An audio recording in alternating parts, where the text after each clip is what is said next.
Yann Diomandé au Real Madrid. Pourquoi le transfert est-il toujours bloqué?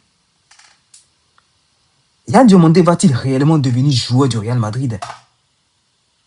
Il y a quelques jours, les amis, tout semblait réglé. Le Real Madrid était en pole position. Le joueur avait donné son accord verbal. Le PSG avait abandonné la course. Et plusieurs sources annonçaient même un accord entre Madrid et Leipzig pour un transfert supérieur à 100 millions d'euros. Mais aujourd'hui, les amis, Yann Diomandé est toujours officiellement un joueur du RB Leipzig. Alors, qu'est-ce qui bloque réellement? Qu'est-ce qui empêche la nation ivoirienne d'applaudir et de féliciter son joyau pour ce record d'être le premier joueur ivoirien à porter le maillot de la Maison Blanche? Et surtout, pourquoi un transfert qui semblait quasiment bouclé est-il soudainement devenu plus compliqué que ce que l'on ne pensait? La réponse ne se trouve plus uniquement dans le montant du transfert.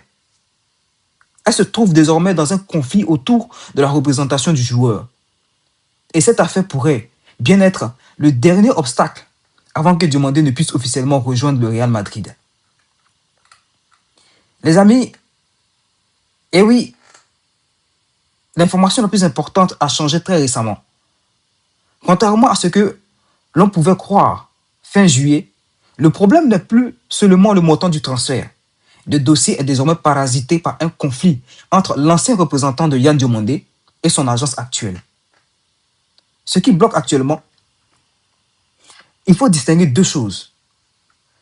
Real Madrid et Diomandé, il y a un accord personnel en vrai. Le joueur aurait donné un accord contractuel avec le Real Madrid. Sky Sports reportait, même fin juillet, que le Real Madrid était très confiant et que les conditions personnelles étaient réglées. Le deuxième point, le Real Madrid et le RB Leipzig. Les conditions du transfert. C'est là que les informations ont longtemps divergé. Le Real Madrid aurait proposé autour de 100 millions d'euros, puis amélioré son offre vers 120 millions d'euros, alors que Leipzig aurait initialement valorisé Diomandé autour de 130 millions d'euros. Mais surtout, un nouveau problème juridique est apparu. Une affaire d'argent. Diomandé était auparavant représenté par Maxidel Management, structure liée à Max Gradel. Il est désormais représenté par Rock Nation. Or, l'ancien représentant affirme qu'il existe un litige contractuel concernant la rupture de la relation avec Diomandé. Maxidel aurait saisi la FIFA pour faire valoir ses droits.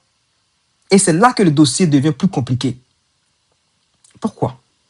Parce que si la FIFA devait considérer que le changement d'agent ou la rupture du contrat avec l'ancien représentant pose problème, cela pourrait avoir des conséquences sur l'enregistrement du joueur auprès de son nouveau club. Autrement dit, le Real Madrid et Leipzig peuvent être d'accord sur le montant du transfert. Mais encore faut-il que la situation contractuelle du joueur avec ses représentants soit juridiquement sécurisée. C'est pour cela que le transfert n'est pas simplement une question de est-ce que Madrid a payé suffisamment Leipzig? Il faut maintenant également résoudre est-ce que Diomandé peut être enregistré sans litige avec son ancien représentant sans que cela ne bloque l'opération? C'est là la vraie question, les amis. En vérité, pourquoi Madrid considère Diomandé comme une priorité et pourquoi le joueur aurait-il privilégié le Real Madrid? La réponse, elle est simple. Le talent du joueur ne souffre d'aucun doute. Le Real Madrid raffole des grands joueurs, des joueurs de promesse. Et il faut remarquer que cette dernière saison, le Real Madrid mise sur les joueurs qui ont de l'avenir. Et c'est pour ça que le Real insiste toujours sur le dossier. Mais Leipzig en profite. Il faut monter les enchères de 100 millions d'euros pour une proposition autour de 120 millions d'euros. face à une valorisation qui aurait atteint environ 130 millions d'euros. Et c'est ce qui a causé le désistement de clubs tels que le Liverpool, le PSG, Arsenal et Manchester City, qui eux ont quand même des doutes à miser sur un joueur jeune qui n'a pas vraiment de grande expérience dans un grand club, à un montant aussi stratosphérique. Les amis, là n'est plus le souci. Nous attendons réellement que le Real Madrid officialise le transfert de Yann Diomandé. Et tout récemment, le directeur sportif du RB Leipzig, Marcel Schäfer, a clarifié à la situation au micro de Sky Sports en disant que le transfert de Diomandé vers la Maison Blanche est loin d'être acté. Il en a profité pour recadrer ceux qui se prétendent experts du mercato. Il affirme que certains experts, sinon certains prétendus experts du mercato, ont affirmé il y a quelques jours que l'accord était bouclé ou l'ont présenté comme un fait accompli. C'est tout simplement faux. Nous n'en sommes pas encore là. On le sait. En affirmant ainsi, celui qui est visé par une telle flèche, c'est Fabrizio Romano.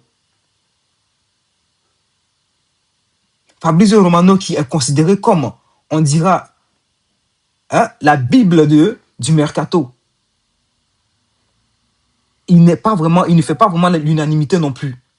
Je me souviens qu'il avait été taclé comme ça par Virgil van Dijk lorsque Arne Slot avait été viré par Liverpool. Et il a dit que lui-même Van Dijk ne savait même pas que Arne Slot n'était plus entraîneur de Liverpool. Et c'est par Fabrizio Romano qu'il l'a appris. Et il taclait Fabrizio Romano en disant que certains veulent se montrer experts du mercato et ceux qui sont au courant de tout, mais profitent de certaines situations pour se faire des noms. Ça montre que Fabrizio Romano n'est pas tellement apprécié par tout le monde. Et là encore, le directeur sportif du RB Leipzig le tacle ainsi indirectement en le qualifiant de prétendu expert du mercato. Les amis, on reste au courant sur ce dossier de Yann Diomandé. Je vous informe par la suite. En attendant, si ce contenu vous plaît, si vous aimez ce genre de contenu, n'hésitez pas à vous abonner, mais massivement, à liker et à commenter, je vous répondrai. On se tient au courant.